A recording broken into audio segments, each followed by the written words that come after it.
Israel சொல்லக்கூடிய ஒவ்வொரு வார்த்தைக்கு பின்னாலும் பல மூட்டைகள் பொய் அவிழ்த்து விடப்பட்டிருக்கும். திருட்டுத்தனமான கருத்துகளும் எண்ணங்களும் ஒளிந்திருக்கும். 1948க்கு முன்னால் இஸ்ரேல் வரைபடத்திலேயே இல்லை. 1917க்கு பிறகு 17ஆம் ஆண்டு அந்த சமயத்திலே பிரிட்டிஷ் அரசால் பலஸ்தீனம் என்கின்ற அந்த மண் அங்கிருந்து ஒரு குறிப்பிட்ட பகுதி ஒதுக்கப்பட்டு இது யூதர்கள் குடியிருப்பாக மாற்றி அமைக்கப்பட்டது. அதற்கு பின்னால் 1948களுக்கு பின்னால் பலஸ்தீனத்திலே இருந்த சுமார் 78% நிலத்தை இவர்கள் மொத்தமாக ஆக்கிரமிப்பு செய்து 7 லட்சம் பலஸ்தீனர்களை அகதிகளாக உலகத்திலே நடமாட விட்டார்கள்.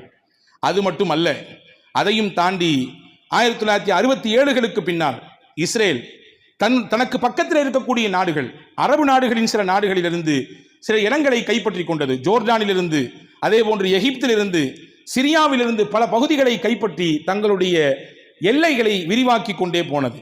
இப்படி திருட்டுத்தனமான வேலைகளை தொடர்ச்சியாக செய்யக்கூடிய இஸ்ரேல் தான் சொல்கிறது, ஈரான் அணு ஆயுதத்தை வைத்திருக்கிறது, அதை தடுத்து நிப்பாட்ட வேண்டும் என்பதற்காக வேண்டித்தான்.